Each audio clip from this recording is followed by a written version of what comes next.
Both Raw and SmackDown after SummerSlam were quite impressive in their own right. While the red brand wasn't filled with any surprises or returns, it was simply a solid episode with good matches that stayed entertaining for the duration of 3 hours. SmackDown had a much longer leash to work with. The biggest matches and moments on SummerSlam were from the blue brand, proving WWE's increasing need to prioritize it.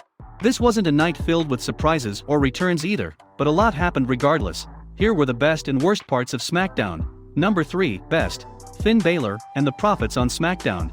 Finn Balor is finally set to get his Universal Championship match after it was taken away from him. Balor was set to sign a contract on SmackDown guaranteeing him a Universal title shot at SummerSlam, but disaster struck involving Baron Corbin before John Cena signed the contract and secured the match.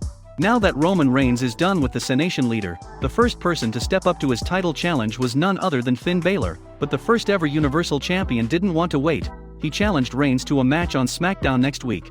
Almost seconds later, he attacked Roman Reigns, only to get ambushed by the Usos. However, this set up a run-in by the Street Profits, who saved Balor and seemingly started a feud with the Usos. That's 3 superstars getting a title push in one segment. The Universal title match for next week was later confirmed by WWE.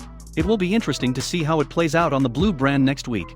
Finn Balor isn't the only superstar interested in a Universal title shot. After defeating Seth Rollins at SummerSlam, Edge revealed that he intends to pursue the Universal Championship again. Rollins is also intent on building his way back up. The Universal Championship picture is going to get crowded again in no time. However, this essentially confirms that Brock Lesnar won't be returning for a while. Number 3, Worst. The SmackDown Women's title fallout. WWE pushed themselves into a corner with how they handled the SmackDown Women's Championship at SummerSlam. While Becky Lynch's return undoubtedly got a great reaction from the live crowd, the handling of the brand's women's title match was controversial for fair reasons. Bianca Belair, who carried SmackDown's women's division for all of 2020, was done away with in 27 seconds. Although the crowd loved Lynch and her return, they booed when she mentioned the way she won the title. However, she justified it by saying that she has been in WWE long enough to know that timing is everything. It was met with a bad reaction, but Belair came out to a huge pop, which was a good sign. Becky Lynch promptly walked away when Zelina Vega, Carmella, and Liv Morgan made their presence known on the show. Bianca Belair had to go through 3 other women in an elimination match to become the number 1 contender to the SmackDown Women's title. It looks like Lynch vs. Belair is the direction we're getting at Extreme Rules. The Becky Lynch heel turn failed on the first attempt. There was a lot that went wrong with the segment and matches, especially with the fact that Bianca Belair didn't get an immediate rematch. The only positive takeaway is that Liv Morgan had a good showing on this week's episode. Number 2, Best. Happy Corbin on SmackDown. Baron Corbin returned to SmackDown as a rich man, but more importantly, a happy man. Kayla Braxton was trying to catch Roman Reigns as he entered the arena, but was surprised like all of us when she saw Corbin pull up in a Bentley. Not only this, but he was dressed in an expensive suit as well. The days of poor Corbin might be over, and he got a haircut, a shave, and just looked clean overall. He obviously has no intention of paying Kevin Owens a $100 back from last month as he ignored him on the commentary table. Either way, Baron Corbin, or Happy Corbin, as he is now known, has a new theme song. He called out Big E and began the negotiation process to get his Money in the Bank briefcase. The offer started at $20,000, went to $50,000, and peaked at a whopping $100,000. While Big E was admittedly taken aback by that figure, he said that the Money in the Bank briefcase wasn't for sale. Everything that Corbin has touched on SmackDown recently has turned to gold. We're continuing to enjoy the progress of Happy Corbin on the blue brand. Number 2, Worst. Cesaro's downfall on SmackDown. Cesaro has gone from beating Daniel Bryan and Seth Rollins on SmackDown to being in a meaningless feud with Alpha Academy.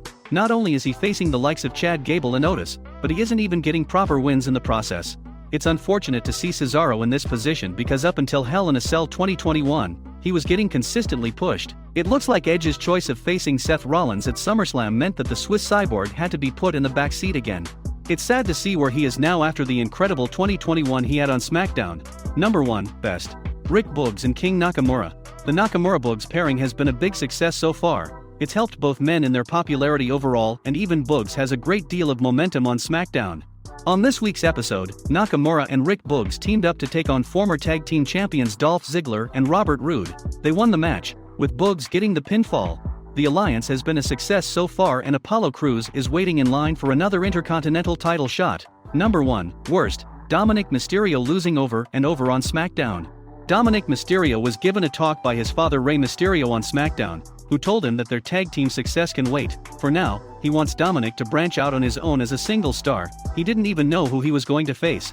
Ultimately, it was Sami Zayn who was his mystery opponent. They had a good match, but it quickly went off the rails for Dominic Mysterio as his inexperience saw him take a hell of a kick to the face. It was another day and another loss for the young Mysterio. While Rey Mysterio assured him that losses and such happen in wrestling, Dominic wasn't hearing any of it. It's a good story in the sense that it truly highlights Dominic's overall inexperience in the ring. However, having him lose match after match on SmackDown and pay-per-view could affect him in the long run. WWE needs to be careful with their handling of Dominic Mysterio on the blue brand. Goldberg recently spoke about choking his son Gage immediately after Bobby Lashley's attack at SummerSlam 2021. Goldberg was on a quest to defeat Bobby Lashley at SummerSlam 2021 and win the WWE title. Things didn't go as planned though, and he ended up losing the match via referee stoppage. Lashley continued the beatdown on Goldberg after the win, which led to Gage attacking Lashley from behind. The WWE champion responded by trapping Gage in a hurt lock.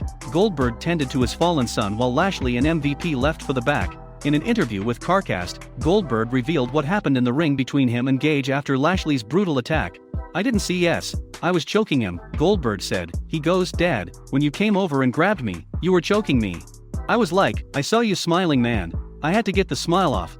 The kid is impervious to pressure. He did 4 hours of homework before he went out and jumped in the ring with a 290-pound monster who was beating his dad up. It didn't bother him one bit. Wanda, Goldberg's wife, was in the back. If she was anywhere near the ring, she would have had to jump in too. Goldberg's son has appeared on WWE TV a few times over the past 5 years. He first appeared at Survivor Series 2016 to celebrate with his dad after the WWE legend defeated Brock Lesnar in a matter of minutes. Gage was also at Goldberg's side when he bade the WWE Universe goodbye following his Universal title loss to Brock Lesnar at WrestleMania 33 in 2017. Goldberg ended up making several returns over the next 4 years. Gage is all grown up now, and many fans want to see him follow in his father's footsteps.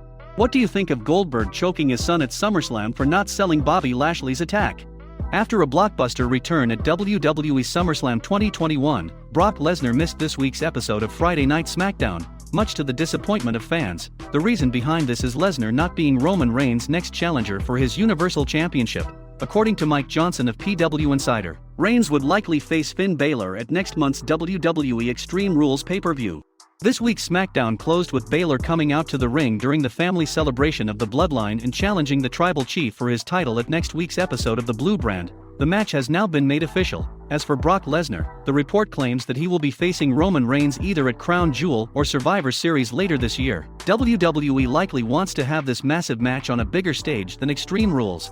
While we may not be getting a full-blown Reigns vs. Lesnar feud immediately, the build to it has already started on SmackDown. The biggest question heading out of SummerSlam last week was who will Paul Heyman choose now that his former client Brock Lesnar is back. Kayla Braxton asked the same to Heyman this week on SmackDown during a backstage segment.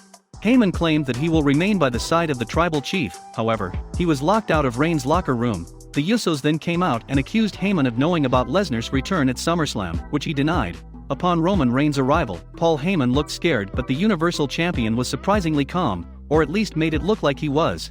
WWE is clearly teasing tensions between Heyman and the Bloodline, and it would be interesting to see where this angle heads to. Comment down and let us know your thoughts on whether Paul Heyman would remain by the side of Roman Reigns or betray him and go back to Brock Lesnar.